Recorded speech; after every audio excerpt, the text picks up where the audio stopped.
Welcome back. আপনাদের সবাইকে স্বাগত জানাচ্ছি আমি রাসেল। আশা করছি আপনারা সবাই ভালো আছেন এবং ভালোর তলে আছেন। আমিও ভালো আছি আর ভালোর তলে আছি। সাবিত আলম এই ঘটনাটি সংগ্রহ করেছেন এবং তিনি শুরুতেই বলেছেন যে তিনি যেই ঘটনাটি আজকে আমাদের সাথে শেয়ার করবেন সেই ঘটনাটি পর্তুগালের সেই আন্টির মতো একজন জাদুকরের, কিন্তু তিনি সেই সাথে বলেছেন যে তিনি পর্তুগালের আন্টির সাথে অনেকেই যোগাযোগ করতে চান, সেই বিষয়ে কোনো দায়িত্ব নিতে পারবেন না। এরপরে তিনি লিখছেন, কোনো ভূমিকা বা পরিচয় পর্বে না গিয়ে আপনাদের কাছে আবারও অনুরোধ করছি যে দয়া করে নাম্বার বা ঠিকানার জন্য কেউ আমাকে পার্সোনালি ইমেল বা মেসেজ করবেন না, কারণ আমি কারো ক্ষতির দায় নিতে ইচ্ছুক নই। ক্ষমা করবেন। চলুন আজকের এই ভয়ানক কনফেশনের দিকে যাই। ঘটনাটি আমি জাদুকরের ভাষাতেই লিখছি আর আমার লেখার অনিচ্ছাকৃত ভুল ত্রুটির জন্য সবার কাছে ক্ষমা চাচ্ছি। আজকের ঘটনাটি যাকে নিয়ে, তিনি সাবিনা খাতুন।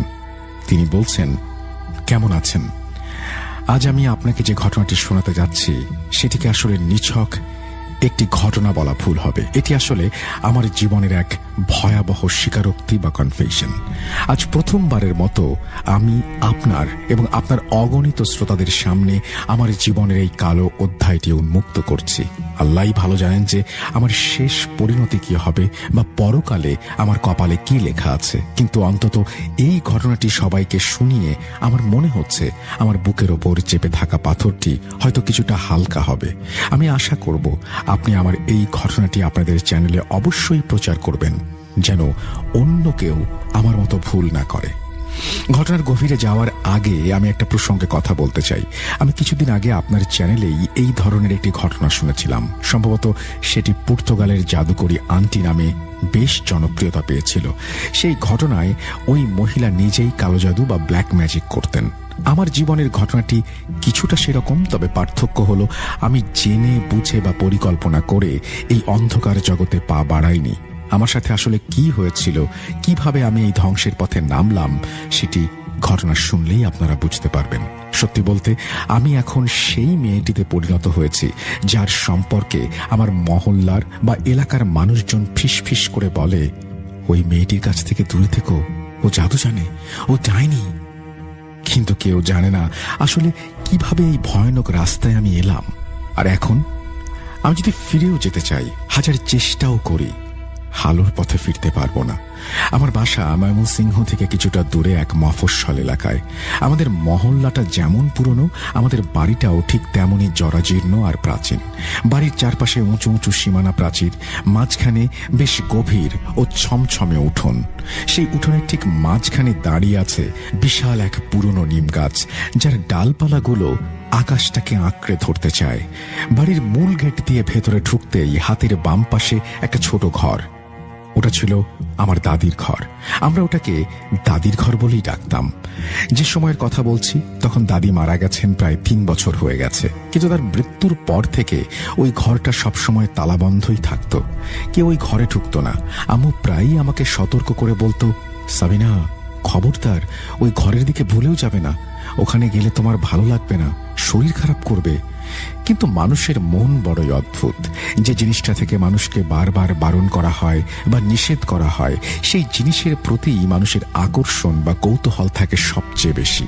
ছোটবেলায় যখনই আমি ওই বন্ধ ঘরটার পাশ দিয়ে যেতাম, আমার নাকে এক অদ্ভুত গন্ধ আসতো। গন্ধটা অনেকটা আগরবাতি বা ধূপ জ্বলার মতো। আবার কখনো মনে হতো যেন এই মাত্র কেউ ঘর থেকে বের হয়ে গেল। একটা গা ছমছমে অনুভূতি আমাকে ঘিরে ধরত। একদিনের কথা, আব্বু অফিসে ডিউটিতে ছিলেন, তাই বাসায় ফিরতে দেরি হবে। আম্মু ক্লান্ত হয়ে তাড়াতাড়ি ঘুমিয়ে পড়েছিলেন। গভীর রাত, চারিদিক নিস্তব্ধ। আমি চুপি চুপি দাদির সেই নিষিদ্ধ ঘরের দরজার সামনে গিয়ে দাঁড়ালাম।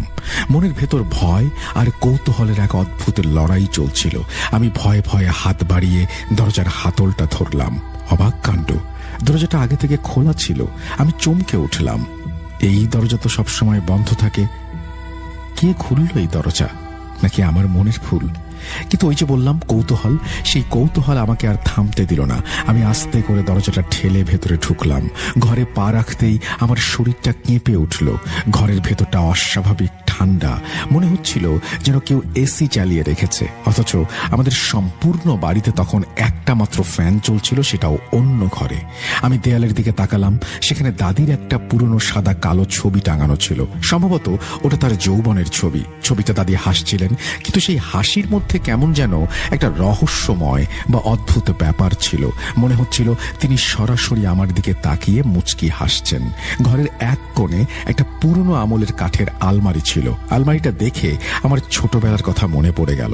আমার স্পষ্ট মনে আছে, আমি যখন খুব ছোট ছিলাম দাদি প্রায়ই এই আলমারিটার সামনে বসে বিড়বিড় করে কি যেন পড়তেন। কখনো খুব নিচু স্বরে, আবার কখনো বেশ জোরে জোরে অদ্ভুত সব শব্দ উচ্চারণ করতেন। আমি যখন দাদিকে জিজ্ঞেস করতাম, দাদি তুমি কি পড়ছো, তিনি হেসে আমার মাথায় হাত বুলিয়ে বলতেন, কিছু না রে বোন, আমি দোয়া কালাম পড়ছি। তুই যখন বড় হবি তখন তুইও এই দোয়াগুলো পড়িস। সেটাতে জানি না কোন শয়তান হয়তো আমার মাথায় চেপে বসেছিল। আমি মন্ত্রমুগ্ধের মতো সেই আলমারিটার দিকে এগিয়ে গেলাম। আলমারিতে একটা বড় তালা ঝুলছিল। আমি কাঁপা কাঁপা হাতে তালাটা ধরলাম। আশ্চর্য, চাবি ছাড়াই তালাটা আমার হাতের স্পর্শে খুলে গেল, যেন ওটা আমার জন্যই অপেক্ষা করছিল। সম্পূর্ণ ব্যাপারটা আমার কাছে খুব অস্বাভাবিক লাগছিল। মনে হচ্ছিল আমার সাথে যা কিছু ঘটছে সব আগে থেকেই পরিকল্পিত বা প্রিপ্ল্যান্ড, যেন কেউ অদৃশ্য থেকে কলকাঠি নাড়ছে আর দরজা তালা সব আমার জন্য খুলে দিচ্ছে, যেন আমি খুব সহজেই নিজের ধ্বংস ডেকে আনতে পারি। আলমারির দরজাটা ক্যাঁচ ক্যাঁচ শব্দ করে খুলে গেল। ভেতরে অনেক পুরনো কাপড়ের ভাঁজ। আমি কাপড়গুলো সরাতেই দেখলাম একদম ভেতরে একটা কালো কাপড়ে মোড়ানো কি যেন রাখা। আমার হৃদস্পন্দন বেড়ে গেল। আমি সাবধানে কালো প্যাকেটটা বের করে আনলাম। ওপরের কালো কাপড়টা সরাতেই বেরিয়ে এলো একটা খুব পুরনো জীর্ণ বই। বইটার মলাট বা কাভার ছিঁড়ে গেছে, পাতাগুলো বয়সের ভারে হলুদ হয়ে গেছে। বইয়ের ওপরে আরবি এবং ফার্সি ভাষায় অদ্ভুত সব হরফে কিছু লেখা। আমি আরবি পড়তে জানতাম, তাই লেখাটা পড়ার চেষ্টা করলাম। সেখানে লেখা ছিল, যাই হোক আমি সেটা পড়ছি না, তার বাংলাটা বলছি, যে ভয় পায় না কেবল সেই যেন এটা খোলে। আমি বোকার মতো সেই সতর্কবাণী বা ওয়ার্নিং উপেক্ষা করলাম। আসলে বোকার মতো না, আমি তো তখন অর্থই জানতাম না সেই লেখার। শুধু একবার চোখ বুলিয়ে বইটা খুলে ফেললাম। এটাই ছিল আমার জীবনের প্রথম এবং সবচেয়ে বড় ভুল। আমার উচিত ছিল ওখানেই থেমে যাওয়া, বইটা বন্ধ করে রেখে দৌড়ে পালিয়ে যাওয়া, কিন্তু আমি তা করিনি। বইয়ের পাতা উল্টাতেই আমার চোখ কপালে উঠল। ভেতরে অদ্ভুত সব নকশা, জ্যামিতিক আঁকি বুকি এবং বিভিন্ন রকমের বাক্য, দুর্বোধ্য সব নির্দেশনা। অনেকগুলো পাতায় লাল কালিতে লেখা ছিল। কালির রংটা এত গাঢ় আর কালচে ছিল যে মনে হচ্ছিল ওটা সাধারণ কালি নয়, রক্ত দিয়ে লেখা। আমার মনের ভেতর থেকে একটা আওয়াজ আসছিল, সাবিনা বইটা বন্ধ করো, এটা ভালো কিছু নয়। কিন্তু আমার মস্তিষ্ক তখন কৌতূহলের নেশায় বুঁদ হয়েছিল। আমার হাত কিছুতেই বইটা বন্ধ করতে পারছিল না, বরং একের পর এক পাতা উল্টে যেতে চাইছিল। আমি পাতা উল্টাচ্ছি আর দেখছি, হঠাৎ একটা পাতায় আমার চোখ আটকে গেল। সেখানে বড় বড় অক্ষরে লেখা, যা চাইবে তাই পাবে। যা তোমার কাছ থেকে হারিয়ে গেছে তা ফিরে আসবে, যা তোমার নয় তাও তোমার হবে, শুধু মন থেকে ডাকো। লেখার নিচে একটা বিশেষ জাদুর প্রক্রিয়া লেখা ছিল। সেখানে বলা ছিল, রাতের নির্জনতায় নির্দিষ্ট কিছু শব্দ পাঠ করতে হবে, আর এই কাজের জন্য কিছু খুব সাধারণ জিনিসের প্রয়োজন, একটু লবণ, কালো সুতো, একটা আয়না এবং নিজের মাথার একটা চুল। আমি বইটা বন্ধ করলাম, কিন্তু আমার বুকের ভেতর তখন উথাল পাথাল চলছে। আমি যে খুব ধার্মিক বা নামাজি মেয়ে ছিলাম তা নয়, তবে এমন বোকাও ছিলাম না যে হুট করে জাদুতে বিশ্বাস করে বসবো। কিন্তু সমস্যাটা ছিল আমার পরিস্থিতি আর আমার মনের হীনমন্যতা। আমার নিজের জীবনটাকে আমার খুব তুচ্ছ আর সাধারণ মনে হতো। আব্বুর সামান্য আয়ে আমাদের সংসার কোনো মতে চলতো। আম্মুর শরীরটা সবসময় খারাপ থাকতো, চিকিৎসার টাকা জুটতো না। ওদিকে ভার্সিটিতে আমার বান্ধবীদের দেখতাম কি সুন্দর তাদের জীবন। তাদের হাতে দামি আইফোন, গায়ে নাম করা ব্র্যান্ডের জামা কাপড়, কাঁধে দামি ব্যাগ। আর আমি যখন নিজের দিকে তাকাতাম তখন মলিন চেহারা আর দারিদ্র্য ছাড়া কিছুই দেখতাম না। আমার মনের ভেতর হিংসার আগুন জ্বলত। সবসময় ভাবতাম, ইস, আমার যদি ওদের মতো টাকা থাকতো, আমরাও যদি বড়লোক হতাম। এই বইটা দেখে আমার মনে একটা আশা জাগলো। বুঝতে পারছিলাম এটা কালো জাদু, এর ভেতর যা লেখা আছে সবই কুফরি কালাম। আমার বিবেক আমাকে বারবার বাধা দিচ্ছিল, সাবিনা, এই পথে যাস না, এটা ধ্বংসের পথ। কিন্তু শয়তান আমার মগজে ঢুকিয়ে দিল যে বড়লোক হওয়ার, ধনী হওয়ার এর চেয়ে সহজ রাস্তা আর নেই। অনেক চিন্তা ভাবনার পর আমি সিদ্ধান্ত নিলাম, আমি এই জাদুটা করব। ধনী হওয়ার নেশা আমাকে অন্ধ করে দিয়েছিল। পরের রাতটা ছিল বৃহস্পতিবার দিবাগত রাত, অর্থাৎ জুম্মার রাত। বইয়ে লেখা ছিল এই রাতটি এসব কাজের জন্য উপযুক্ত। রাত গভীর হলো, বাসার সবাই ঘুমিয়ে কদাকার। আমি আমার ঘরের দরজা ভেতর থেকে লক করে দিলাম, ঘরের লাইট নিভিয়ে দিলাম, শুধু মোবাইলের ফ্ল্যাশ লাইটটা জেলে রাখলাম উল্টো করে, যেন খুব আবছা আলো থাকে। বইয়ে লেখা ছিল এই কাজ খুব কম আলোতে করতে হবে। আমি আমার সামনে একটা ছোট আয়না নিয়ে বসলাম, পাশে একটা প্লেটে কিছু লবণ, কালো সুতো, আমার মাথা থেকে গোড়া সহ উপড়ে নেয়া চুল রাখলাম। সব আয়োজন সম্পন্ন। বইটা আমার সামনে খোলা। আমি বইয়ের নির্দেশ মতো মন্ত্র পড়তে শুরু করলাম। শব্দগুলো উচ্চারণ করা কঠিন ছিল, জিভে আসছিল না, কিন্তু আমি চেষ্টা করে যেতে লাগলাম। বইয়ে লেখা ছিল এই শব্দগুলো 3 বার পড়তে হবে। আমি যখনই পড়া শুরু করলাম আমার ঘরের পরিবেশটা কেমন যেন পাল্টে যেতে লাগলো। আমার ঘরের ফ্যান বন্ধ ছিল, জানালাও লাগানো, অথচ আমি স্পষ্ট অনুভব করলাম ঘরের ভেতর একটা হিম শীতল হাওয়া বইতে শুরু করেছে। মনে হচ্ছিল আমার ঠিক কানের কাছে বা ঘাড়ের পেছনে কেউ ফোঁ দিচ্ছে। আমার হাত পা ভয়ে কাঁপছিল, কিন্তু আমি থামলাম না। পড়া শেষ করে বইয়ের নির্দেশ মতো আয়নায় নিজের প্রতিবিম্বের দিকে তাকালাম। বইয়ে লেখা ছিল, আয়নায় তাকিয়ে নিজের নাম বলো এবং মনে মনে সেই ইচ্ছাটার কথা ভাবো যা তুমি সবচেয়ে বেশি চাও। আমি আয়নার দিকে তাকালাম। এক মুহূর্তের জন্য আমার মনে হলো আমার পুরো মুখে নানান ধরনের কালো কালো ছোপ ছোপ দাগ। আমি ভয় পেয়ে চোখ সরালাম, আবার দেখলাম এবার দাগগুলো নেই। আমি সাহস সঞ্চয় করে নিজের নাম বললাম এবং মনে মনে সেই ইচ্ছাটা পোষণ করলাম যা আমি ছোটবেলা থেকে চেয়েছি। আপনারা হয়তো আমার ইচ্ছেটা শুনে হাসবেন বা আমাকে ঘৃণা করবেন, কিন্তু আমার একটাই চাওয়া ছিল, সবাই আমার দ্বারা প্রভাবিত হোক, আমার কাছে অঢেল টাকা থাকুক, আমাকে দেখে মানুষ হিংসা করুক এবং আমি যেন সবার মধ্যমণি হয়ে উঠি। যেই আমি এই কথাটা ভাবলাম, আয়নার দিকে তাকিয়ে আমি চমকে উঠলাম। দেখলাম আমার চোখগুলো কেমন যেন সম্পূর্ণ কালো হয়ে গেছে, সাদা অংশটি যেন নেই, ভেতরটা ধোয়ার মতো ধোঁয়াশা। হঠাৎ আমার মাথাটা ভন ভন করে ঘুরে উঠল, চোখের ওপরে অন্ধকার নেমে আসলো। তারপর আর কিছু মনে নেই। যখন জ্ঞান ফিরল দেখলাম আমি বিছানায় শুয়ে আছি। আমার পুরো শরীর ঘামে ভিজে গেছে, এমনকি পরনের কাপড়টাও ভিজে চুপচুপে হয়ে গেছে। আম্মু আমার শিয়রে দাঁড়িয়ে আমাকে চোখ খুলতে দেখে আম্মু উদ্বিগ্ন হয়ে বললেন, হাই সাবিনা, সাবিনা, তুই ঠিক আছিস তো? সকালে তোকে ডাকতে এসে দেখি তুই মেঝের উপরে অজ্ঞান হয়ে পড়ে আছিস। আমি আম্মুকে মিথ্যা বললাম। আম্মু, আসলে আজকাল পড়ার খুব চাপ যাচ্ছে তো, রাতে ঠিক মতো ঘুম হচ্ছে না, তার উপর এই খাওয়া দাওয়ায় অনিয়ম করেছি, দুর্বলতার কারণে হয়তো পড়ে গিয়েছিলাম। আম্মু আমার মাথায় হাত বুলিয়ে বললেন, নিজের শরীরের যত্ন নিস মা, ঠিক মতো খাওয়া দাওয়া করিস। এই বলে আম্মু চলে গেলেন। কিন্তু এরপর থেকে আমি একটা অদ্ভুত পরিবর্তন লক্ষ্য করলাম। আমি যেই কাজটি করেছিলাম বা জাদুটি করেছিলাম তার ফল পেতে শুরু করলাম। পরের কয়েকদিনে আমার জীবনে অবিশ্বাস্য সব ঘটনা ঘটতে শুরু করলো। ইউনিভার্সিটিতে গেলাম, আগে কেউ আমার দিকে ফিরেও তাকাতো না। সেদিন ক্যাম্পাসে ঢুকতেই মনে হলো সবার নজর আমার দিকে। যেসব মেয়েরা আমাকে পাত্তাই দিত না, আমাকে নিয়ে হাসাহাসি করতো, তারা দেখি নিজে থেকে এসে আমার সাথে কথা বলছে, আমার সাথে বন্ধুত্ব করার জন্য তারা পাগল হয়ে উঠছে। বুঝতে পারছিলাম না ওদের হলোটা কি।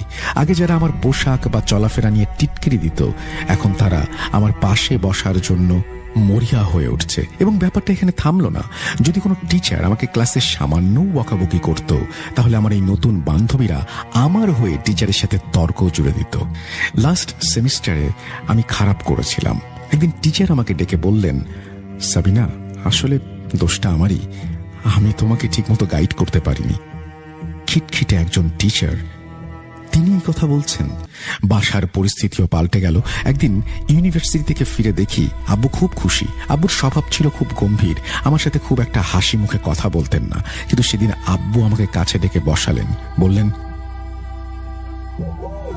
আজ আবার শুনতে পাচ্ছেন শব্দটা? ভয়ের আরেক নাম ভূত.com with Russell.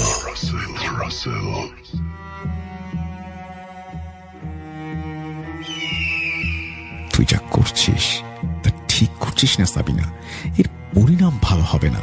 কিন্তু মানুষের লোভের কোনো শেষ নেই। মানুষের স্বভাব এমন যে সে যত পায় তত চায়। আমারও তাই হলো। এইটুকু প্রাপ্তিতে আমার মন ভরল না। আমি আবার সেই অভিশপ্ত বইটা খুললাম। এবার আমি খুঁজলাম ভালোবাসা বা কাউকে বশ করার উপায়। আমাদের ইউনিভার্সিটিতে ফারুক নামে একটা ছেলে ছিল। ফারুক ছিল অসম্ভব হ্যান্ডসাম অ্যান্ড স্মার্ট। ভার্সিটির সব মেয়েই তাকে পছন্দ করত। আমার অনেক দিনের সুপ্ত ইচ্ছে ফারুকের সাথে সম্পর্ক করার। আমি আবার সেই একই আয়োজন করলাম। সেই লবণের প্লেট, কালো সুতো, আমার চুল, সামনে আয়না। এবার আমার ইচ্ছা ছিল ফারুক যেন আমাকে পছন্দ করে, আমার জন্য সে যেন পাগল হয়ে যায়। তবে এই কাজটার একটা শর্ত ছিল, যাকে বশ করতে হবে তার মায়ের নাম জানা থাকতে হবে। ভাগ্যক্রমে আমি ফারুকের মায়ের নাম জানতাম। একবার ফারুকের আম্মু ইউনিভার্সিটিতে এসেছিলেন, তখন শুনেছিলাম ওনার নাম নুসরাত। পুরো নাম মনে নেই, শুধু নুসরাতটুকুই মনে ছিল। আমি মোমবাতি জ্বালালাম, সব সরঞ্জাম সামনে নিয়ে আয়নার দিকে তাকিয়ে ফারুকের নাম এবং তার মায়ের নাম জপতে শুরু করলাম। বইয়ের লেখা মন্ত্রগুলো প্রায় 2000 বার পড়তে হবে। আমি এক মনে পড়ে যাচ্ছিলাম। পড়তে পড়তে হঠাৎ মনে হলো মোমবাতিটা টপ করে নিভে গেল। যদিও বাতাসে কোনো ঝাপটা ছিল না, চারপাশের অন্ধকারটা যেন জীবন্ত হয়ে উঠল। মনে হলো আমার ঘরের ভেতর অনেকে হাঁটাহাঁটি করছে। ভারী পায়ের আওয়াজ, অস্পষ্ট ফিসফিসানি। আমার দম বন্ধ হয়ে আসছিল। নিঃশ্বাসের সাথে বাতাস নিতে পারছিলাম না। তীব্র শ্বাসকষ্টে আমি আবার জ্ঞান হারালাম। যখন চোখ মেললাম তখন সকাল হয়ে গেছে। আমি মেঝেই পড়েছিলাম। ভাগ্যিস আম্মু তখনও আমার ঘরে আসেনি। আমার ভার্সিটি যাওয়ার সময় হয়ে গিয়েছিল। আমি কোনো রকমে উঠে তৈরি হয়ে নিলাম। শরীরটা খুব খারাপ লাগছিল, কিন্তু মনের ভেতর একটা উত্তেজনা কাজ করছিল। আজ কি হবে? ফারুক কি আমাকে পছন্দ করবে? রিকশায় করে ইউনিভার্সিটি যাওয়ার সময় এসব ভাবছিলাম। পৌঁছালাম সেখানে। সম্ভবত তখন ক্লাসের ব্রেক চলছিল। হঠাৎ দেখি ফারুক আমার দিকে এগিয়ে আসছে। আমি বিশ্বাস করতে পারছিলাম না। ও সরাসরি এসে আমার সামনে দাঁড়ায়। খুব বিনীতভাবে বলে, সাবিনা, তুমি কি ফ্রি আছো? আসলে অ্যাসাইনমেন্টের ব্যাপারে তোমার সাথে একটু ডিসকাস করার দরকার ছিল। ব্যাস, সেই যে অ্যাসাইনমেন্টের বাহানায় কথা শুরু হলো আর থামলো না। ভার্সিটিতে দেখা করা, ফোনে মেসেজ, তারপর রাতভর কথা বলা। মনে হচ্ছিল ফারুক আমার হাতের মুঠোয়। আমি ছাড়া ও যেন কিছুই বোঝে না, কিছুই দেখে না। কিন্তু আমি খেয়াল করলাম ফারুকের মধ্যে একটা পরিবর্তন এসেছে। ও দিন দিন শুকিয়ে যাচ্ছে। ওর চোখের নিচে কালো দাগ বা ডার্ক সার্কেল পড়ে গেছে। ও প্রায়ই আমাকে বলতো, জানো সাবিনা, ইদানিং আমি খুব অদ্ভুত সব স্বপ্ন দেখছি। আমি স্বপ্নে দেখি তুমি একটা অন্ধকার ঘরে বসে আছো। আমি তোমার কাছে যেতে চাই, কিন্তু কোনো এক অদৃশ্য শক্তি আমাকে আটকে দেয়, আমাকে তোমার কাছে যেতে দেয় না। একদিন ও আমার সাথে দেখা করতে এলো। ওকে খুব বিচলিত আর রাগী মনে হচ্ছিল। এসেই বলল, সাবিনা, সত্যি করে বলো তো কি হচ্ছে?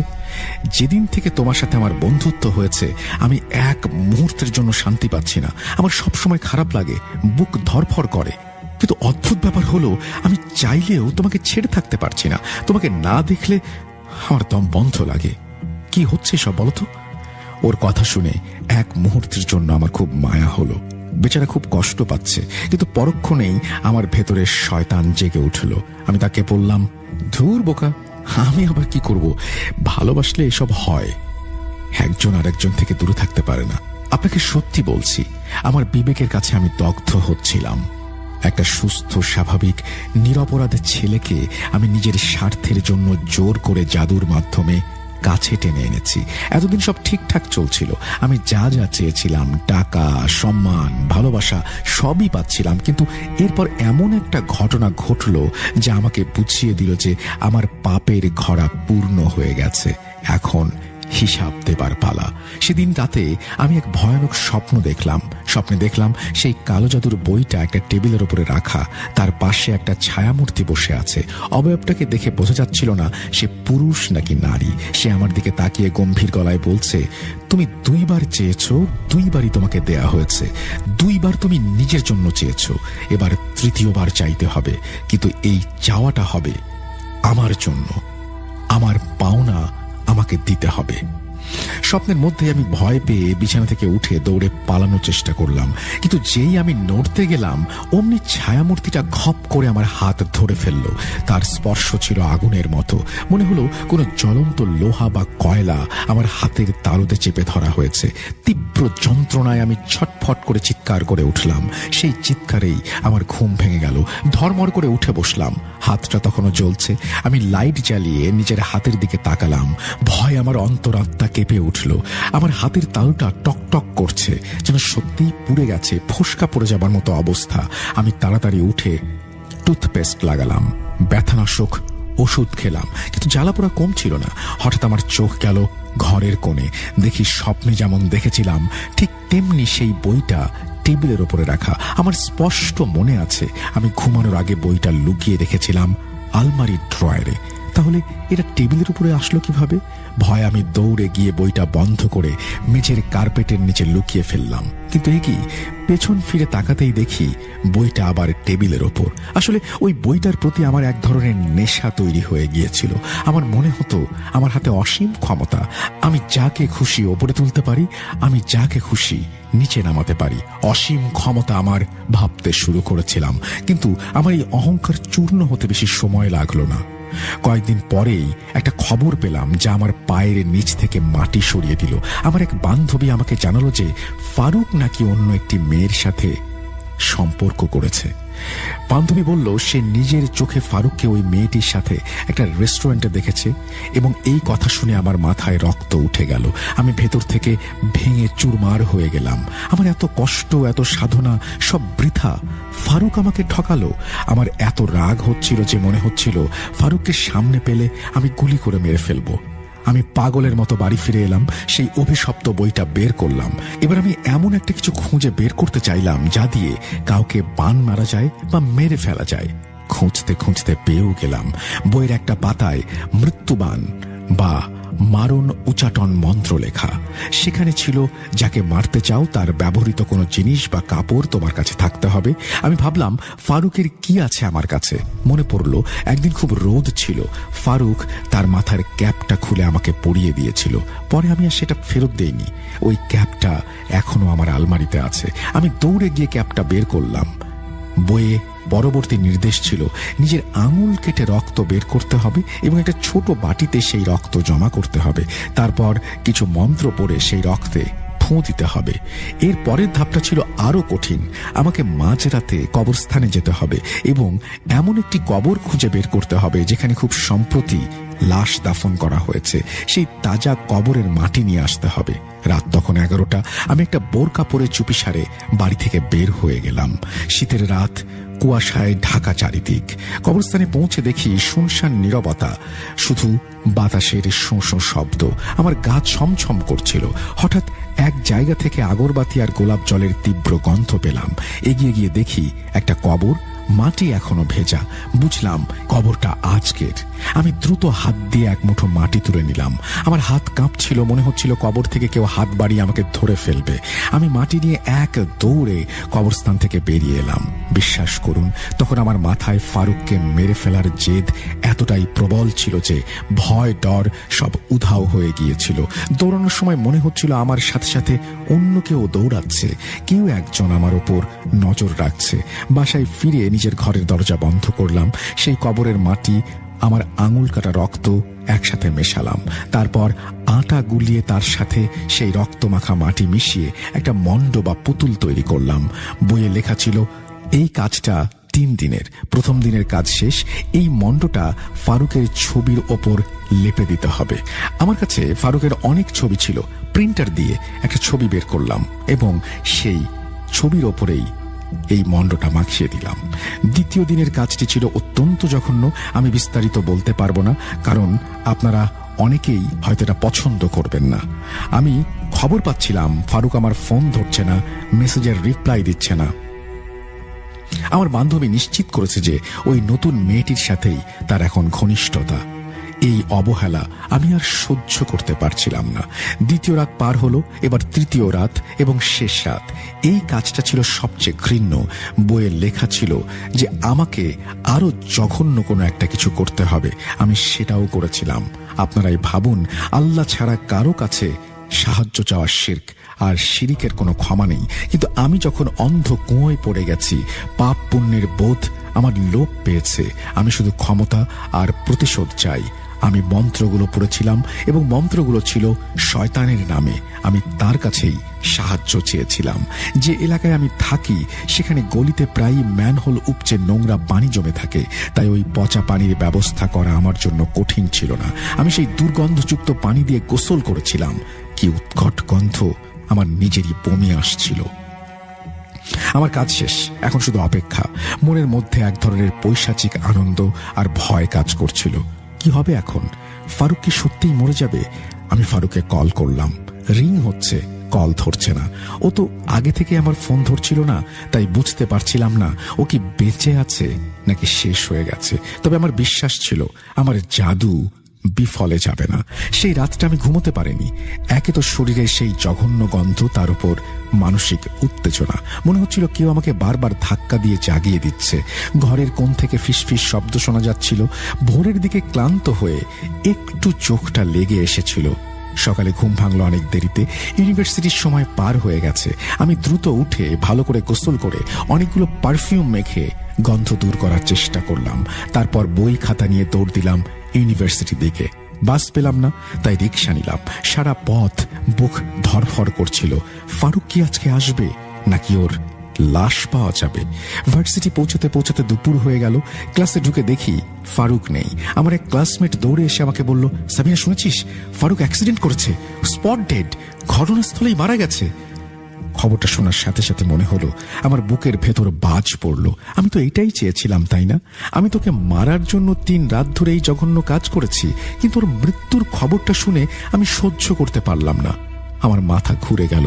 আমি বিশ্বাস করতে পারছিলাম না যে আমি নিজের হাতে আমার প্রিয় মানুষটিকে হত্যা করেছি। আমার মন নিজেকে সান্ত্বনা দেওয়ার চেষ্টা করছিল, কিন্তু আমি কোনোভাবেই সান্ত্বনা পাচ্ছিলাম না। আমার যেন মনে হচ্ছিল এটা নিছক দুর্ঘটনা নয়, এটা হয়েছে আমার জাদুর কারণেই। কিছুদিন পর আমার সেই ধারণা প্রমাণ হলো। ফারুক যেদিন মারা যায় সেদিন গাড়িতে ও একা ছিল না, আমাদেরই আর এক বন্ধু ওর সাথে ছিল। ফারুক মারা গেলেও ওই বন্ধুটি মারাত্মক আহত হয়ে বেঁচে গিয়েছিল। প্রায় 15-20 দিন পর সুস্থ হয়ে সে ইউনিভার্সিটিতে এলো। আমরা সবাই তাকে ঘিরে ধরলাম। সে বলল, সেদিন আমরা ঠিকঠাকই যাচ্ছিলাম, হঠাৎ ফারুক চিৎকার করে উঠল। ও বলতে লাগলো, সামনে থাকা কতগুলো মহিলা রাস্তার মাঝখান দিয়ে দাঁড়িয়ে আছে। আমি সামনে তাকালাম, রাস্তা একদম ফাঁকা। আমি ফারুককে বললাম, কই, কেউ নেই তো। কিন্তু ফারুক ভয়ে কাঁপছিল। ও বলছিল, ওই তো কালো কাপড় পরা মহিলাগুলো এগিয়ে আসছে। এই বলে সে স্টিয়ারিং ঘুরিয়ে দিল। আমাদের গাড়িটা প্রচন্ড গতিতে রাস্তার পাশের একটা বড় গাছের সাথে ধাক্কা খেল। বন্ধুটি আরো বলল, দুপুরবেলার ঘটনা, আমি স্পষ্ট দেখেছি রাস্তা ফাঁকা, কিন্তু ফারুক বারবার ওই মহিলাদের দেখছিল। ওর কথা শুনে আমি আর দাঁড়িয়ে থাকতে পারলাম না। আমি দৌড়ে ওয়াশরুমে গিয়ে দরজা বন্ধ করে দিলাম। আমার কান্না বাঁধ মানছিল না। ফারুকের বন্ধু যে সময়ের কথা বলল, আমি সেই সময়ে আমার কাজ শেষ করেছি, ছবি পুড়াচ্ছি। অর্থাৎ আমি সেই ডাইনি যে ফারুকের মৃত্যুর কারণ। আমি আল্লাহর কাছে অনেক কাঁদলাম, ক্ষমা চাইলাম, কিন্তু মনে হলো আসমানের সব দরজা আমার জন্য বন্ধ হয়ে গেছে। এর কিছুদিন পরের ঘটনা, আম্মু প্রতিদিনের মতো সকালে কাঁচা বাজার গিয়েছিলেন। গত 15-20 দিন ধরে আম্মুর সংসার